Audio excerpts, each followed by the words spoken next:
sábado para todos, estamos acá con el profe Fernando para un nuevo programa de historias, mates y algo más, como cada sábado a las 10 de la mañana, 10 y cuarto. Ya podríamos poner 10 y cuarto directamente, profe.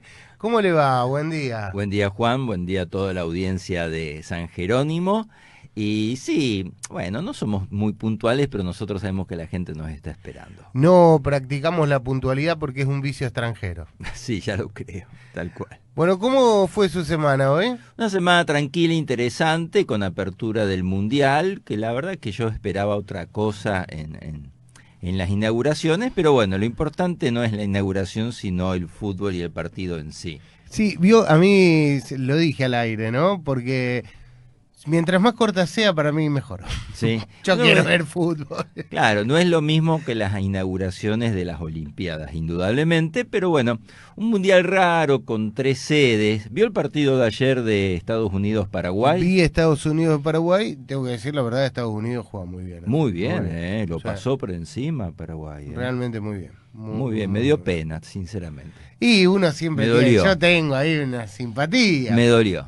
Pero bueno, Paraguay está un hijo de nuestra institución de técnico que es Alfaro. Mauricio Pochettino. No, Pochettino. Alfaro es el de Paraguay, claro. Y en Estados En Unidos, Estados Unidos está Pochettino. Pochettino. 5 argentinos hay, tengo entendido, como directores técnicos entre todas las selecciones del mundial. No es poca cosa, ¿eh? No, y otra particularidad que hay, que por ahí antes no se veía tanto, es que salvo 3 selecciones, todas tienen en su plantel jugadores que, algún jugador que no es de originario, que no nació en ese país.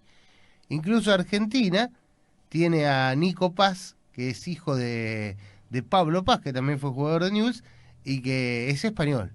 Ah, no sabía. Es español. Vamos, ya lo tuvo a Higuaín, por ejemplo, que también era europeo, había nacido en Europa. Pero bueno, en este caso hay jugadores que ya no son como Higuaín, que nació fortuitamente en Europa, sino que se formaron y eligen ser argentinos. Y eligen ser argentinos. Porque vos lo escuchás hablar a Nico Paz y es un gallego, digamos, no tiene tan acentuada la tonada, pero es yo digo gallego, como decimos nosotros. Cariñosamente, ¿no? por supuesto. Claro, español, porque Claro. después se enojan algunos. Sí, no, pero uno lo dice cariñosamente, como cuando dice del turco, que engloba todo, Claro, árabe, ahí musulmán. está. Bueno, y el martes me imagino todo el mundo enfrente del televisor. El martes seguramente. ¿A qué hora es? Recuérdeme. 10 de la noche. 10 de la noche, Sí, lindo horario, porque para no la soy gente muy que trabaja volvió. de selección, ¿vio? Ya le dije. No, yo sí, ese partido, y creo que, bueno, esperemos tener una gran alegría, nos hace falta. Bueno, arrancamos la Sí, mateada. señor. Arrancamos la mateada primero con una yerba que trajo usted, que tengo que decirlo, está muy bien que la haya traído. Incluso yo dudé en traerla, es Sinceridad, Sí. de Cooperativa Monte Carlo, que también produce Aguantadora, que es la que estuvimos tomando. La tenemos por acá, Aguantadora también, Sí. porque estuvimos tomando hace poquito Aguantadora. Ya Son otros sponsors gratuitos. ya está medio vacío, pero está muy bien que hayas traído Sinceridad, porque yo te quería decir que en este año y monedas que venimos transitando este espacio radial, sinceramente, valga la redundancia, Sinceridad me pareció la mejor yerba en relación precio-calidad de todas las que tomamos. Y me llamó la atención, lo cual uno por ahí no está acostumbrado a ver en góndola, el paquete de 1/4. Este paquete de 1/4 del que ya hablamos también, Ujú. que es como viajero, ¿no? Y viste que vos Ideal. podés armarle un piquito así, Sí, muy lindo para cebar está también, muy bien práctico. pensado como para el viaje. No es la única yerba que lo hace, sino que hay varias que tienen el mismo packaging, ¿no? Pero acá le muestro. Está muy bonito los controles hoy. Sí, hoy nos ha acompañado nuestra técnica operadora. No sé cómo se dice el femenino del pulpo, pero no debe ser la pulpa. No creo. Pero bueno, ahí con sus 8 tentáculos manejando todos los controles, el audio, video de... Y porque el tema de hoy... Sí, ¿tiene que ver con pulpos? No tiene que ver con pulpos, pero es un tema muy interesante que va a haber bastantes imágenes, tenemos alguna selección de imágenes, porque hoy vamos a tratar un tema que por lo menos para lo que es provincia de Santa Fe, para lo que es la historia de la República Argentina, de los orígenes, del cono suramericano y de los inicios de la expedición y colonización del territorio de América del Sur es un antes y un después. Mire lo que estoy diciendo. Y me estoy refiriendo a un personaje que yo creo que la historia, sobre todo cuando se estudia la historia desde el punto de vista del origen de nuestro país, no está reconocido como debería reconocer, que también en la provincia de Santa Fe creo que tendría que hacer quizás un proceso de mayor difusión de su imagen, y nos estamos refiriendo a Sebastián Gaboto. Yo le quería hacer una pregunta inicial que ya cuando compramos la figurita, la estampita esa que nos hacían comprar en la escuela, íbamos a la librería de Tito Arroyo. De Tito Arroyo, sí, enfrente del CAN, por supuesto. Y comprábamos la figurita de este señor, decía Caboto, no decía Gaboto, decía Caboto. Bueno, vos sabés que Gaboto, de acuerdo a la corriente historiográfica, lo podés ver con G y lo podés encontrar con C, como Gaboto o Caboto. Suena más italiano, ¿no? Suena más italiano. A ver, Sebastián nace en Venecia, ¿sí? Nace como Colón. Como Colón, o sea, madre fundadora, digamos, madre o cuna de grandes navegantes.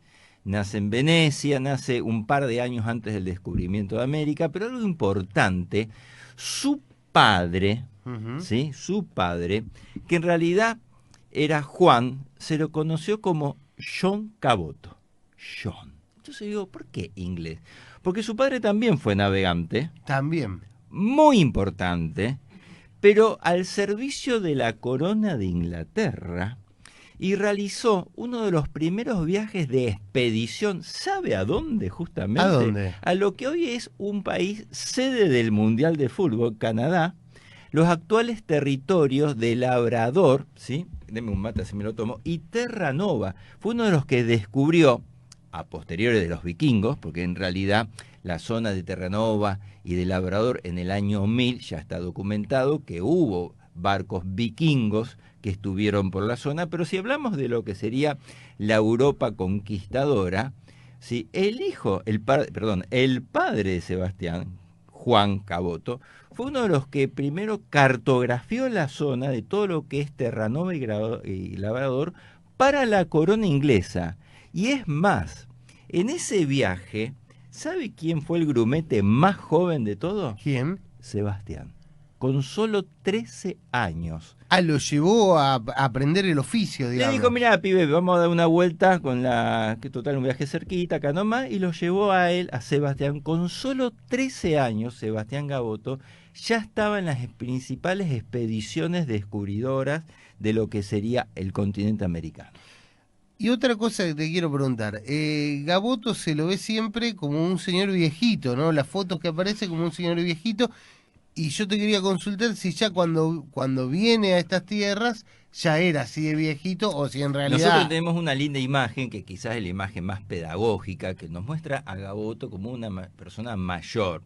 En realidad, lo que llama mucho la atención, obviamente ya cuando llega al Río de la Plata, ya era una persona adulta.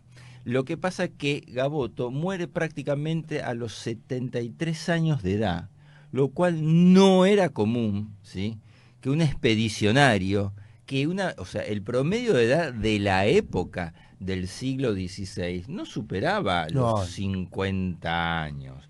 Y muchísimo menos en una persona con tantas aventuras de expediciones de ultramar como él. O sea, no es común que una persona, o sea, con su actividad llegara hasta los 73 años. Y por eso generalmente en los pocos cuadros que tenemos de Gaboto se lo representa con una persona mayor, con esa barba de 2 puntas. Claro, sí, sí. Y en la foto que estamos viendo posiblemente ahora en imagen... Una barba media rabínica. Exactamente.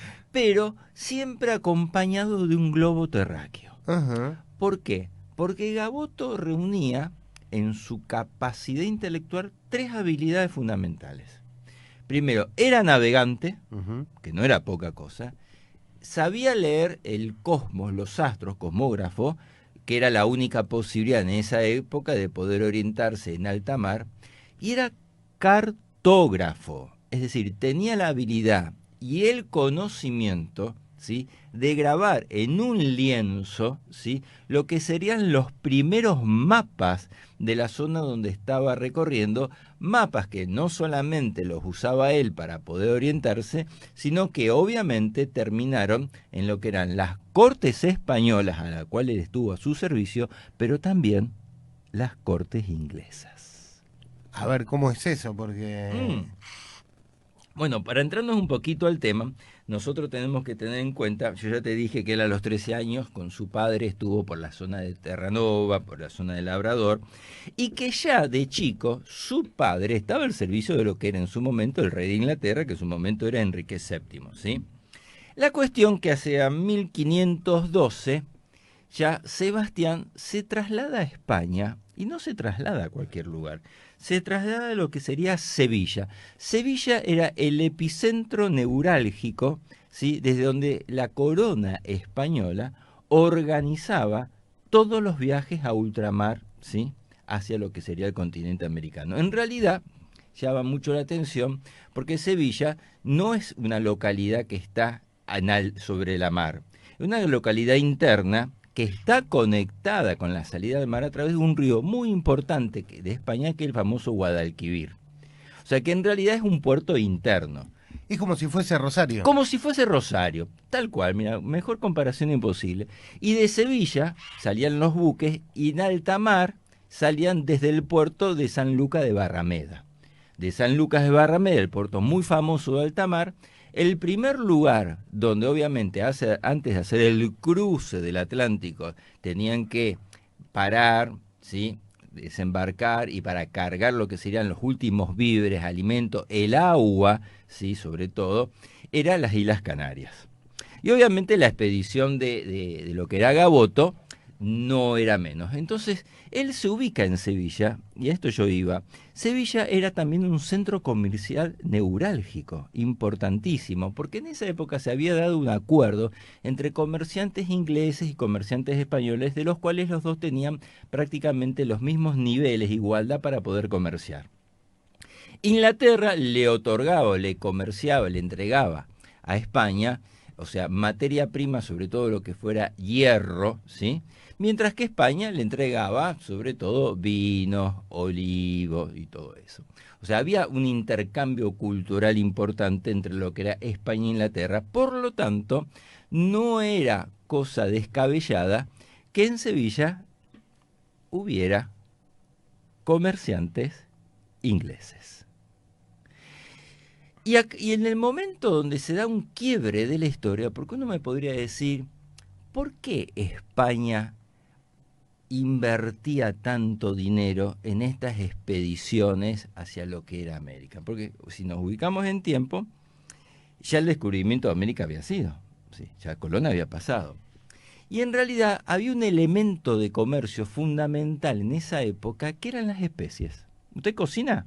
Sí, me gusta. ¿Le gusta ponerle especie? Sí, pero digo que culturalmente los argentinos como que no somos tanto de las especies. No, somos de sal y pimienta, claro, y algo... Bueno. Sí. Vos tenés un novillo de 300 kilos, ¿para qué querés condimentarlo no tanto? No le va a poner nuez moscada. Exactamente. Pero en la época, si nosotros nos ubicamos en el siglo XV, los sistemas de refrigeración de la comida no existían. Por lo tanto, la única manera de poder conservar la comida, estamos hablando fundamentalmente de carnes, no solamente es a través de la sal, sino a través de las especies, el cual por ahí tapaba un poquito ese gusto de comida, de carne pasada, y Europa se había hecho muy gustosa de lo que es las especies orientales, es decir, el famoso clavo de olor, que es la parte de una flor, la famosa nuez moscada, que es como una nuez en realidad más chiquita, ¿sí?, y muchas otras especies.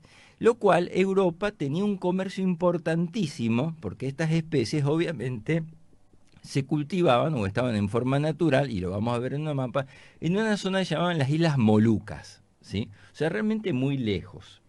¿Cuál fue el problema?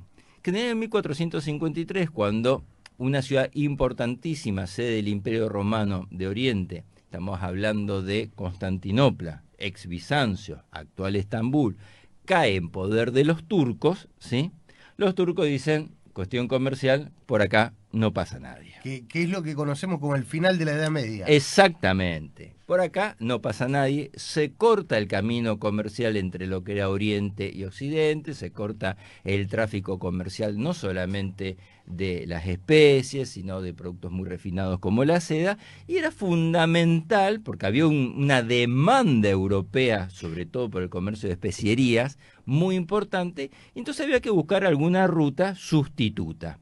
¿Correcto? Ese fue un poco en parte el motor por el cual Colón descubre América. En realidad Colón estaba buscando las islas de las especies. Bueno, obviamente el tema fue que, habiendo un continente en el medio, había que buscar un paso interoceánico para poder llegar a Oriente. El primero que hace ese paso interoceánico, el famoso, ¿se acuerda de Magallanes? Claro, el del estrecho. El del estrecho de Magallanes, que lo llamó Estrecho de Todos los Santos, llega a las islas de la especie, pero en la zona de Filipinas no tuvo mejor idea que bajar, pensando que era inmortal. Cuando baja, los indígenas los mataron a flechazo. Chau, picho. Bueno. Pero quedó registrado el primer viaje de circunnavegación, por lo tanto, en su momento, Carlos I de España, el rey directamente, también conocido como Carlos V, emperador de España, uno de los reyes más importantes de Europa, el rey en persona lo contrata a Gaboto, a Sebastián. Gaboto ya venía con la fama de que su padre era un gran explorador, ¿no es cierto? Y le dice, bueno, le organiza una expedición, ¿sí?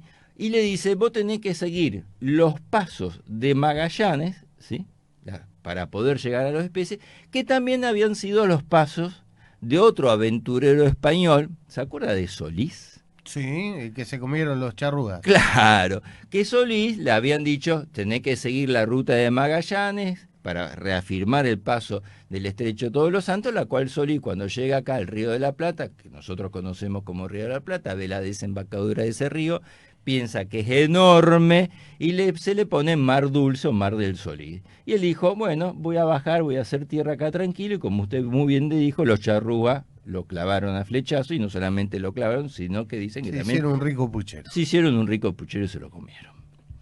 Algunos náufragos quedaron ahí, que eso es importante. La cuestión que, bueno, esta contratación directa que hace la corona con Sebastián Gaboto, donde estaba especificado todo, porque era la garantía de decir, bueno, yo armo la expedición, yo te autorizo desde Sevilla a ir a territorio español para la expedición, pero vos puntualmente se le asienta todo lo que tiene que hacer, que era obviamente hacer todo el recorrido siguiendo la ruta de Magallanes. Hasta ahí vamos, bárbaro.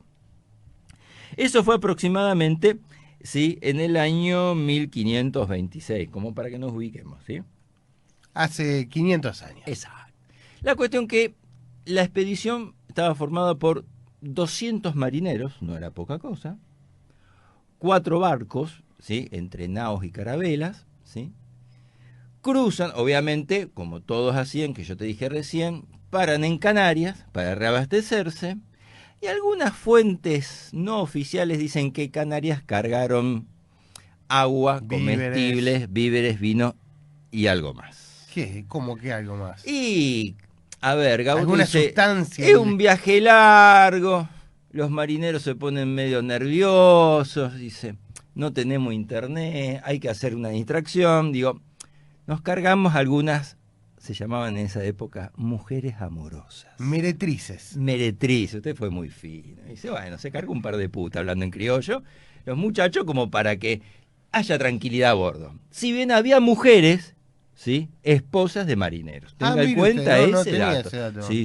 había esposas de marineros. Pero la mayoría de los marineros solteros dice, bueno, para que los muchachos... Sí, también digo, llevo las meretrices porque si no se van a meter con las mujeres claro, del capitán. Como diciendo, a ver, ¿cargamos el vino? Sí, cargamos coñac, sí, cargamos ron, sí, cargamos las chicas, sí, están todos, vamos, partamos. Pero esto lo hizo, viste, a sotoboche, porque las leyes del Real Consejo de Indias prohibían estrictamente, ¿sí?, el embarcar, sobre todo en una escuadra organizada por el rey de España, ¿sí?, en cargar mujeres de tacos ligeros, diríamos también, y obviamente también especificaba que estaba prohibido embarcar musulmanes, moros y judíos.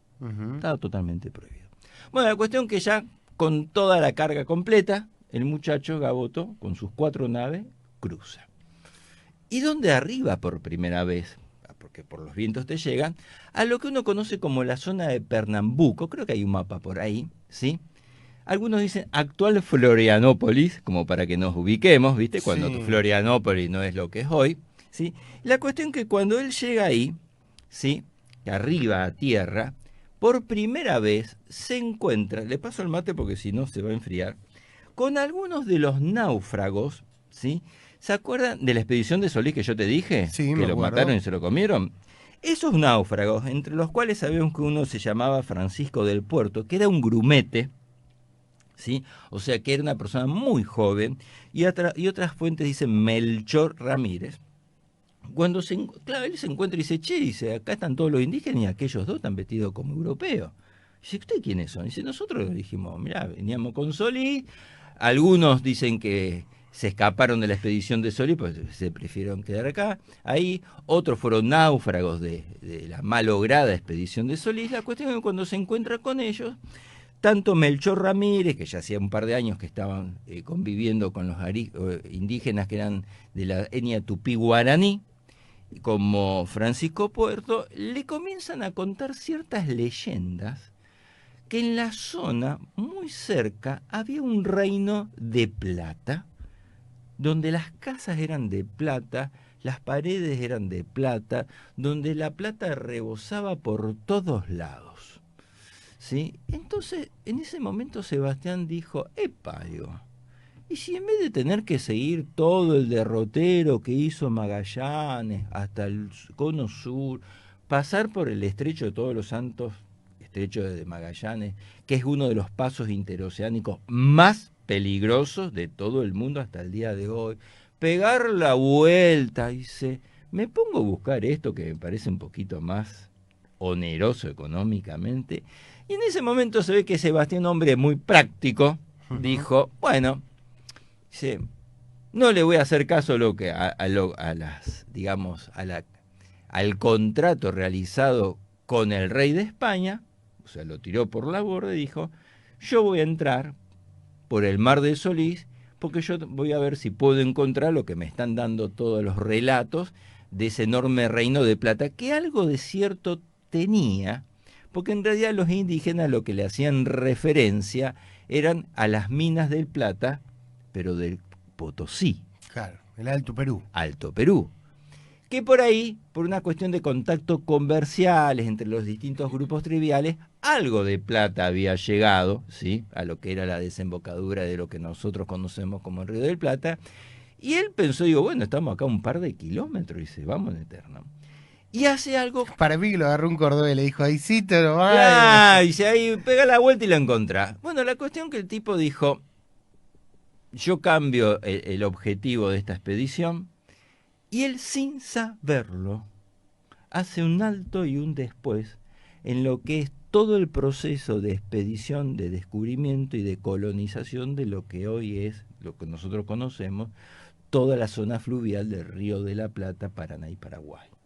¿Por qué? Porque él entra por el Río de la Plata, que obviamente se conocía como Mar Dulce o Mar del Solís hasta el momento, ¿sí? Entra por el Paraná. Paraná es una palabra de origen guaraní que significa padre de los ríos, ¿sí?, o el padre río, porque la enormidad, hasta el día de hoy, el Paraná es uno de los ríos más importantes que tenemos en el Cono Sur. O sea, entra navegando, dice, y en un lugar muy importante que era la confluencia entre los ríos que nosotros conocemos acá justamente, que era el Carcarañá y el Coronde, dice, voy a sentar acá un fuerte. Y ahí nos encontramos justamente con la fundación de lo que uno conoce como hoy el famoso fuerte Espíritu Santo o Santi Espíritu, un 9 de junio, ¿sí?, del año 1527. ¿Le gustó la historia? Me viene gustando, pero me parece que recién empieza. Y recién empieza. La cuestión que este fuerte, ¿sí?, que en realidad hay una reconstrucción digital, era un fuerte muy precario, con muy bajos recursos, había un foso alrededor, la empalizada de palos, la famosa torre, obviamente los lugares como si fuera la capilla, lugares para dormir, almacenes, pero este fuerte pasa a ser el primer asentamiento español en territorio argentino. Y no solamente es el primer asentamiento español en territorio argentino, sino, como lo adelantábamos en los títulos, es el primer lugar donde se realiza la primera práctica agrícola de trigo.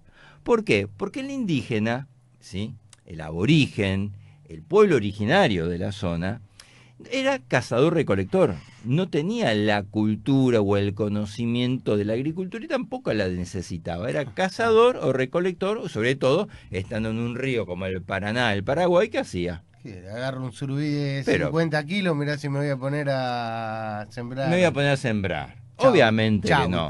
Chau. Para la ensalada. Entonces, acá se realiza la primera práctica de siembra y es prácticamente el primer, entre comillas, origen de algún astillero, porque obviamente para remontar lo que era el Paraná y lo que era el Paraguay hacían falta barcos un poco más ligeros, ¿sí?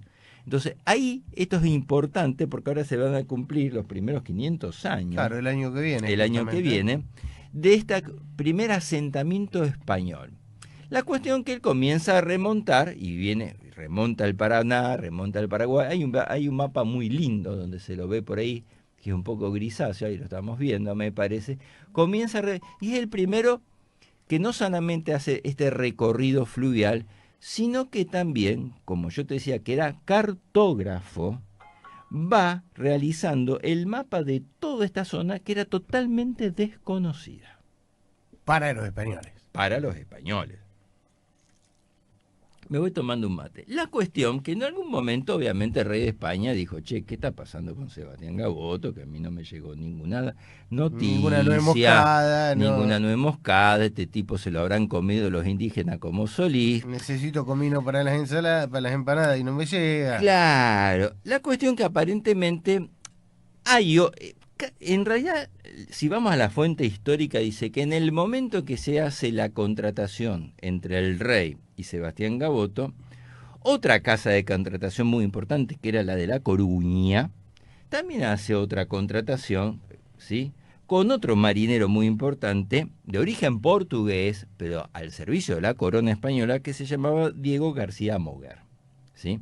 Entonces, como estaba esto dando vuelta, lo mandan a Diego García Moguer y dice, mirá, dice, anda y recorre y de paso fíjate y contame qué pasó con Solís.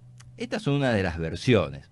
En realidad, digamos, la obligación que tenía Moguer era mucho más amplia, porque decir, mira, recorre todo lo que hay en la zona sur, en lo que era el Mar del Solís.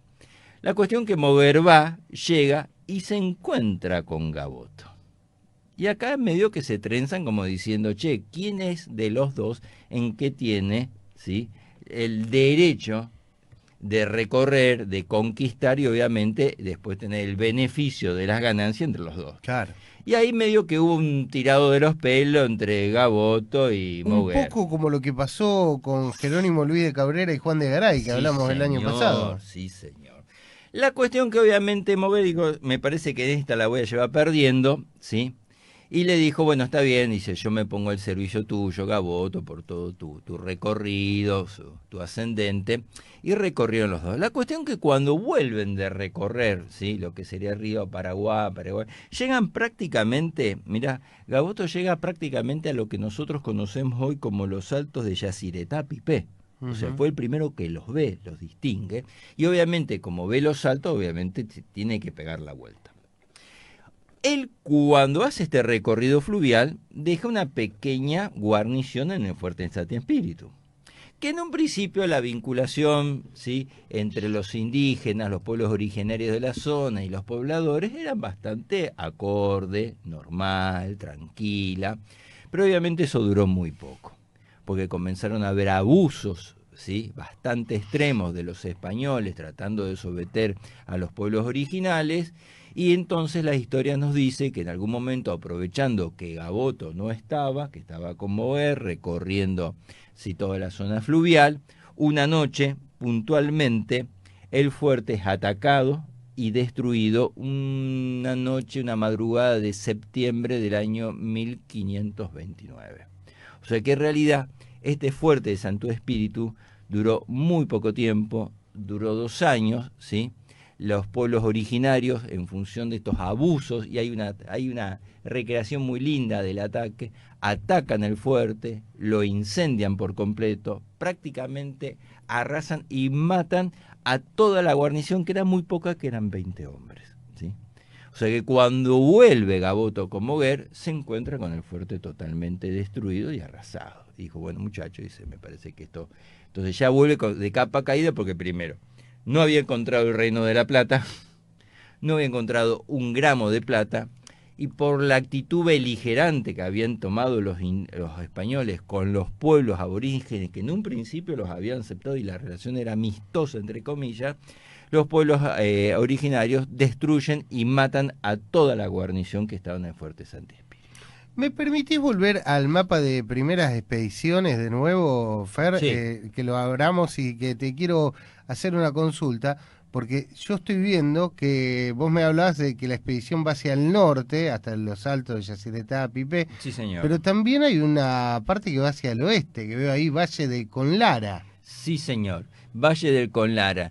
Y eso Provincia de San Luis, de ahí sí, vienen mis antepasados. Valle del Conlara, que fue un recorrido de uno de los expedicionarios que se llamaba Francisco César, que es una ruta aproximada, no hay una cierta seguridad, ¿sí? Porque todo lo estamos tomando en función, ¿sí?, de las fuentes de la época, nada más. Claro, bueno, pero me interesaba también, justamente porque, bueno, de ahí viene también mi parte de mi familia, de ese lugar específico, provincia de San Luis. Provincia de San Luis, Valle de Conlara, provincia Claro, de San Luis. Sí, que es todo señor. lo que está, digamos, de Merlo hacia abajo, Santa Rosa de Conlara, que es el aeropuerto de Merlo, y para abajo todo eso, Nachel, Tirizarao, todas esas localidades hasta La Toma forman en lo que se llama el Valle de Conlara, que es un río, ¿no? ¿Qué es un río? Un río de Conlara.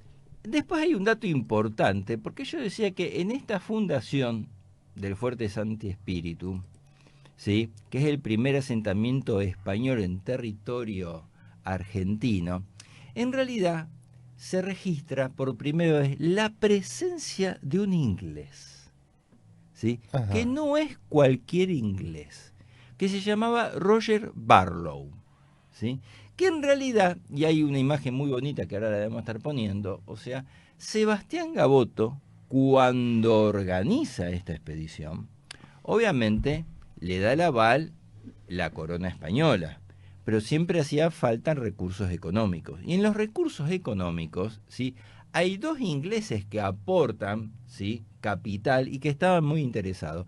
Uno es Robert Turner, que era un mercader, cosmógrafo también, que estaba asentado en Sevilla, ¿sí?, y el otro es Roger Barlow, que era un navegante, ¿sí?, que fue cronista de todo el viaje de Sebastián, pero que a la vez estuvo presente en el viaje, y ambos, tanto Robert Turner como Roger Barlow, ¿sí?, en el regreso de la expedición, toda la información de lo que era este territorio, ¿sí?, lo mismo que parte de lo que eran los mapas, no solamente lo suministran a lo que es la corona española, sino que lo suministran fundamentalmente a la corona inglesa. O sea que eran medio mercenarios. Bueno, ellos eran ingleses y obviamente los lazos con la corona inglesa, en este momento rey Eduardo VII, eran muy importantes, y a partir de este momento, en función de la información que recibe la corona de Inglaterra, rey Eduardo VI, en función de la expedición de Sebastián Gaboto, que hace todo este recorrido fluvial, la corona de Inglaterra comienza a tener interés sobre este territorio, lo mismo que el otro país explorador muy importante, que era Portugal. Es decir, que Sebastián Gaboto, con el viaje que, si vos me decís, ¿encontró plata? No encontró plata. ¿Encontró el reino del plata? No encontró nada. Fue un fracaso económico en lo inmediato. Si bien fue un fracaso económico en lo inmediato, perdió las naves, de los 200 hombres regresan a Sevilla, ¿sabés cuánto? Apenas 20. Nada, o sea, fue un fracaso total. Tiene que va a juicio, es condenado, ¿sí? Lo mandan preso al norte de África durante 2 años, ¿sí? O sea, realmente fue un desastre total, pero por el otro lado, ¿sí? Lo que hace Sebastián Gaboto marca la importancia potencial que tenía el territorio que se abría a partir de lo que era en su momento el Río Dulce o Mar del Solís, que comienza a ser llamado justamente a partir de este momento como el Río De la Plata. de la Plata. Ahí está la River madre. Plate. ¿Le gusta? Sí, sí, que tiene una... porque plate no es plata en inglés. O sea que tiene otra acepción. En realidad dicen que los británicos le decían River Plate porque era como un plato. Ajá. Entonces de ahí viene que las aguas eran calmas, digamos, como una transición ahí. Entonces le decían, era playo también, el Claro, playo del Playo. Río de la Plata. Por eso dicen que le decían River Plate, Ah, no lo sabía. porque uno se imagina que plate no suena plata y no quiere decir plata en inglés. La cuestión que obviamente te imaginas cuando Gaboto regresa a España, lo enjuician, tiene que explicar que él no había cumplido, ¿sí? con lo firmado, o sea, con la corona española. Bueno, lo destierran a Hormuz, lo destierra a Orán, al norte de África, durante 2 años. Pero como tenía el cargo de piloto mayor real, piloto mayor era la persona con mayor conocimiento y acceso total a todo lo que eran las cartas de navegación que la corona española guardaba celosamente. El rey de España en un momento lo perdonó y dice, che, vení para acá porque te necesito, porque evidentemente, por más que vos no cumpliste con los pactados, has marcado, ¿sí?, una importancia geopolítica en algo que nosotros no le damos importancia porque nos habíamos empecinado en buscar lo que sería el pasaje de Estrecho de Magallanes para llegar a las islas famosas de las especies. Ahora eso ya no tiene tanta importancia, ahora tiene importancia el territorio en sí, porque en función de tus cartas, de tu conocimiento, hay 2 potencias muy importantes que están poniendo sus ojos en este territorio, que era por un lado Inglaterra y por otro lado Portugal. Como se ve que Sebastián había quedado bastante sensible, dijo, no, dice, ahora me vuelvo con los ingleses. Y aparte él tenía vínculos con la corona de Inglaterra. Y vuelve a la corona, vuelve con un cargo muy importante a la corona inglesa, y los ingleses lo nombran como presidente de la Compañía Moravia, que era una compañía que se estaba organizando sobre lo que era la base del comercio entre Inglaterra y Rusia. O sea, vos fíjate que Gaboto siempre tuvo cargos importantísimos y tuvo mucho conocimiento y saber. Pero lo importante de todo de esta historia, que hay mucho más dando vuelta por ahí, lo vamos a hablar, es que a partir de la desobediencia que comete Gaboto, que genera obviamente un fracaso total en lo inmediato, la corona de España dice, señores, tenemos que organizar una expedición, porque tenemos que ya una expedición colonizadora, y firma un contrato muy importante, ¿sabes con quién? ¿Con quién? Con alguien que viene para acá muy famoso, que fue el famoso Pedro de Mendoza. El adelantado. El adelantado, que fue la primera campaña ya no expedicionaria, sino colonizadora, porque ya estamos hablando de arriba de 200 buques, y estamos hablando no solamente de marineros, estamos hablando de marineros, población, mujeres, indios, ganado, carpinteros, artesanos, o sea, para asentar población. Es decir, que si Sebastián no hubiera desobedecido las reales ordenanzas que él tenía que cumplir, obviamente el proceso de colonización en algún momento se iba a dar, pero iba a ser mucho más tardío. Sí, o por ahí las otras potencias hubiesen... Y quizás hoy primereado. estaríamos hablando otro idioma. Ahora yo te quiero preguntar porque me contaste que Gaboto había ido con el padre de chiquito con una expedición inglesa. Sí, señor. Después transó con estos ingleses, con Barlow, con estos otros Sí, ingleses. señor. Al final, cuando lo metieron en Canadá, lo largan y se va con los ingleses. Tiene de 4 patas, ladra y mueve la cola, es un perro. Bueno, Me parece que siempre tuvo medio... Los vínculos que la familia Gaboto tuvo indudablemente con la corona inglesa fue muy importante.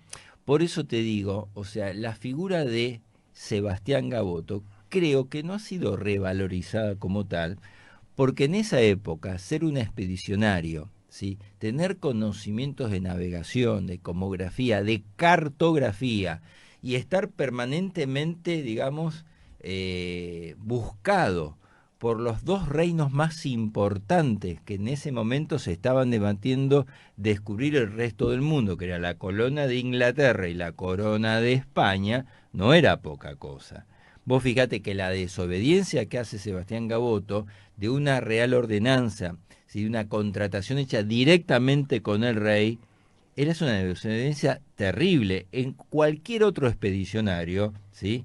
Hubiera sido expulsado de por vida del reino de España.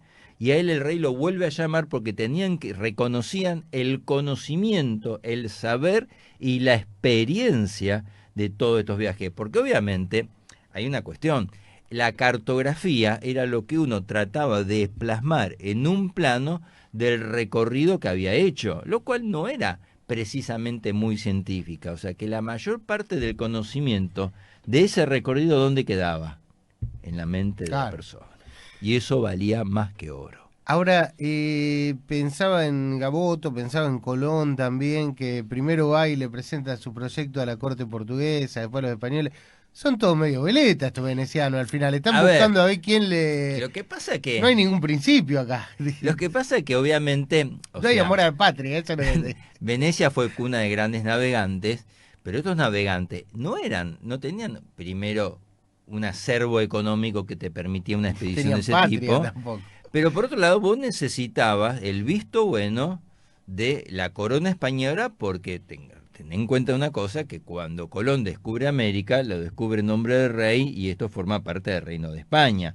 Si bien después estaba el Tratado de Tordesillas, que limitaba, bueno, esto le corresponde a Portugal, esto le corresponde a España, obviamente todo viaje expedicionario, ¿sí? Sobre todo sobre este territorio, tenía que hacerse con la autorización, la anuencia y el aporte también económico, por un lado de la corona española, pero lo que es más aportaban eran comerciantes privados. Claro. Privados, que en este caso nosotros lo mencionamos muy bien, como Robert Torde, que era un comerciante inglés privado, que obviamente tenía vínculos con su propia patria, que era Inglaterra. Igual es como que Messi si hubiese jugado el Mundial para España. Sí. La cuestión que, a ver, Sebastián Gaboto, por eso digo, yo no sé si es una figura que está reconocida, ¿sí? Su prestigio y su valor, porque gracias a Sebastián Gaboto, en el siglo XVI cambia el eje geopolítico. Mirá lo que te estoy diciendo. Ya el tema no era buscar solamente la ruta para las Islas Molucas, para llegar a las especies, tener clavo de olor, nuez moscada para la comida te salga bien. O sea, ya el tema era conquistar un territorio, ¿sí? Con una riqueza potencial mayor de las Islas Molucas. Primer punto.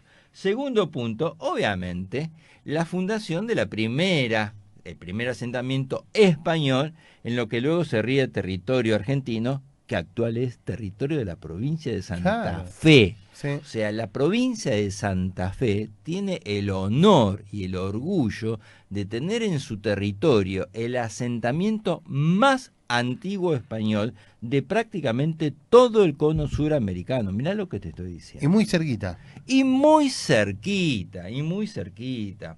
Segundo, a ver, el primer relevamiento fluvial de los ríos interiores, que luego van a ser los escenarios de las famosas luchas con Inglaterra en la época de Rosas, lo hace Gaboto. Gaboto recorre prácticamente todo el Paraná y el Paraguay y hace el relevamiento de toda esta zona, hasta los altos de Yacyretá, Pipé. Por el otro lado, tampoco no es poca cosa, que la primera práctica de agricultura, que sería luego la gran riqueza de la República Argentina, ¿sí? Porque nosotros acá plata no teníamos, y el primero que se da cuenta de eso fue Garay, cuando digo, muchachos, acá no hay plata, acá la riqueza está en la tierra, ¿sí? Digo, la hace Gaboto en este fuerte. El granero del mundo. El granero del mundo, o sea.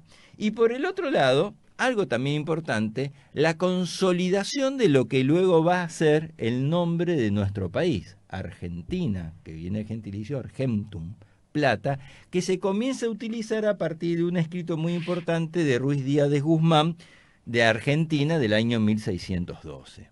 O sea, mira todos los hechos, todos los elementos en síntesis de la importancia en proyección de la desobediencia de Gaboto.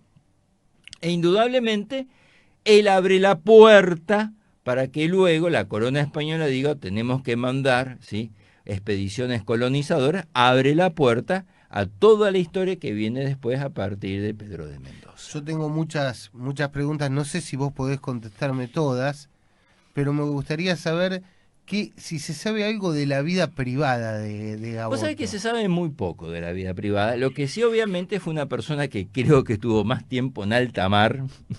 No tenía tiempo para andar preocupándose por Era esas una cosas. persona, dice, muy ambiciosa. Muy ambiciosa. Se nota. Era una persona con un ego muy importante, o sea, él, o sea, era una persona que decía, bueno, el reconocimiento de todo esto es exclusivamente mío y no más que otra cosa. Que bueno, que para la época hay que tener en cuenta que él se jugó siempre, no solamente su prestigio, sus propiedades, sino que se jugaba la vida en esto. Y obviamente era muy requerido, como yo te decía recién, por las dos cortes reales más importantes de la época, que era Inglaterra y era España. O sea, los reyes trataban directamente con él. O sea, mirá qué importancia tenía, el prestigio que tenía. Y aparte, como te decía recién, se ve que una persona que tuvo muy buena salud, porque para tener una edad y fallecer alrededor de los 73 años, no cualquiera en esa época y menos con ese tipo de actividad y vida. Me contaste que cargaron chicas los muchachos. ¿Se sabe algo de esas chicas, de esas mujeres que vinieron? Mira, lo que sí se sabe, y en realidad es una leyenda, que en el Fuerte Santi Espíritu había una mujer española muy bonita, muy bella, que se llamaba Lucía Miranda. Y Lucía Miranda era la esposa, ¿sí?, de uno de los hombres españoles que había acompañado a Sebastián Gaboto, que se llamaba Sebastián Hurtado. O sea, una mujer casada. Esta leyenda muy pintoresca dice que cuando el fuerte es atacado a la noche y destruido, había dos caciques, ¿sí? Un cacique se llama Mangoré, ¿sí?, que ya la había visto, le había clavado el ojo, y dijo, bueno, destruimos el fuerte, porque la verdad que estos españoles no lo aguantamos más, pero Lucía es mía, yo me la quedo. La cuestión que en la reyerta de la noche, flecha va, flecha viene, arcabuzazo va, carbuzazo bebe, el cacique Mangoré muere. Pero él tenía un hermano, Siripo. Y Siripo digo, bueno, lo que quería mi hermano, lo quiero yo ahora. La verdad que Lucía es muy hermosa, Lucía ahora es mía. El fuerte esa noche es destruido, todos los españoles prácticamente mueren, y se llevan a Lucía. Dice, vení para los ranchos. Obviamente Lucía dijo, no, porque yo me debo a mi marido. El marido, milagrosamente, en la reyerta de esa noche, ¿sí?, Sebastián Hurtado, se salva, no muere, y organiza luego, con algunos españoles que también habían logrado escapar, la búsqueda de su mujer Lucía, ¿sí? La cuestión que cuando la va a buscar, obviamente, los pueblos originarios, estos aborígenes, Siripo, lo apresa a él y le dice a Lucía, mira, si vos me das el amor a mí, yo te salvo la vida, no te mato, y le salvo la vida a tu esposo. Y Lucía dijo, ni en pedo. Dice, yo me debo a mi esposo, yo a vos no te quiero. Y bueno, está bien, dice, vos no me vas a dar el amor a mí, no hay ningún problema. La leyenda termina de una forma muy triste porque dice que a Lucía la terminan quemando en una hoguera y a su marido, Sebastián Hurtado, lo atan a un tronco y lo matan a flechas. Para que vea todo también, ¿no? Para que vea todo, tal cual, como vos bien lo dijiste. O sea, una historia de amor que termina en un hecho fatal, ¿sí?, y sanguinario, pero Lucía hasta el último momento de su vida fue fiel a su marido y su marido fue capaz de dar la vida por ese amor. hay constantemente, incluso sigue habiendo excavaciones en la zona donde estuvo el fuerte. Tuve por ahí la oportunidad de hablar con algunos de estos muchachos que están haciendo, están comandando estas exploraciones, estas excavaciones, y cuentan algo muy particular, que es que hay un elemento que encuentran mucho y que debe haber sido muy, muy usado por los españoles, y algunos dicen que puede haber sido lo que los distrajo en el momento del ataque, que son dados. Dados. Dados. Muchos dados se Mucha encuentran. timba. Claro, y algunos dicen que esa noche de septiembre de 1929 estaban escolaseando No los me diga. colonizadores. ¿Sí? Por eso los agarraron distraídos. Y lo... Se ve que el que tenía que hacer la guardia estaba ahí jugando la generala, tachame la doble, le dijo, y Sí, de todas maneras, o sea, no había posibilidad de supervivencia, porque algunas fuentes dicen que Sebastián Gaboto, en la desesperación de no poder encontrar plata, ¿sí? Ni metales preciosos, pensando que los caciques de la zona le ocultaban, ¿sí? el oro, no tuvo mejor, esta es una de las fuentes que hay, una de las versiones, no tuvo mejor idea que ajusticiar a un par de caciques, ¿sí? como diciendo, te mato si no me decís dónde está el oro. Y la verdad que no había oro, no había plata, no había nada. Y cuando Caboto toma esa actitud, ¿sí? sanguinaria, es como que hace un corte en lo que era hasta el momento una buena relación, una relación amigable entre los pueblos originarios y los españoles, y entonces los caciques deciden destruir por completo el fuerte. O sea. Y si uno ve, hay una foto, ¿sí? bastante actual, de lo que era la reconstrucción del fuerte, ¿sí? que estaba reconstruido. La verdad que era imposible la supervivencia de ese fuerte, que en realidad se conoce como el primer fuerte factoría, ¿sí? que era un fuerte que tenía la finalidad de hacer un punto, un enclave en la zona. O sea, esto es importante. Era algo muy precario, indudablemente no tenía la capacidad de supervivencia, porque cualquier ataque, cuando vos estás rodeado, ¿sí? con una población de pueblos aborigines muy importante, indudablemente estás a la merced de ellos. bueno, también del resultado de las exploraciones y de las excavaciones, se toma conocimiento de que la réplica que se hizo del fuerte y los planos que no eran tal No cual, eran tan sino que el fuerte era cuadrado, a diferencia de cuadrado. lo que creemos que era redondo, era cuadrado, que las casas de los españoles no estaban adentro del fuerte, sino que estaban alrededor del fuerte. O sea que hay muchas cosas que después no son tampoco tanto lo que han podido encontrar. Hay más. Decían los muchachos que hicieron excavaciones que hay registros que entre 50 y 60 años antes de que se clavase el fuerte, empezó a haber población casi estable, población aborigen, población de pueblo originario casi estable en ese lugar. Y que la llegada de los españoles no dejó tantos rastros como sí dejaron esos enclaves anteriores que había. Ajá. Entonces es difícil reconstruir la historia por eso. Sí que lo que se encuentra son los cimientos del fuerte están prácticamente Marcado, de la bien empalizada, marcados, claro. el resto de los troncos, Que obviamente. no son los troncos, sino que sería la base sobre La la cual base. se montaron, ¿no? Que eso está bien registrado y que han encontrado las viviendas con restos, me imagino, de algunas cerámicas, algunas cuentas de collares alrededor del fuerte, en donde hay vestigios de algunas viviendas que habrían sido de españoles, ¿no? Mira, yo creo que el próximo año se cumplen los 500 años, ¿sí? Ujú. Qué buena oportunidad sería para que por lo menos la provincia de Santa Fe ponga en valor Está todo trabajando la esto, provincia de Santa Fe al respecto, la verdad porque que no es hace, poca cosa, ¿eh?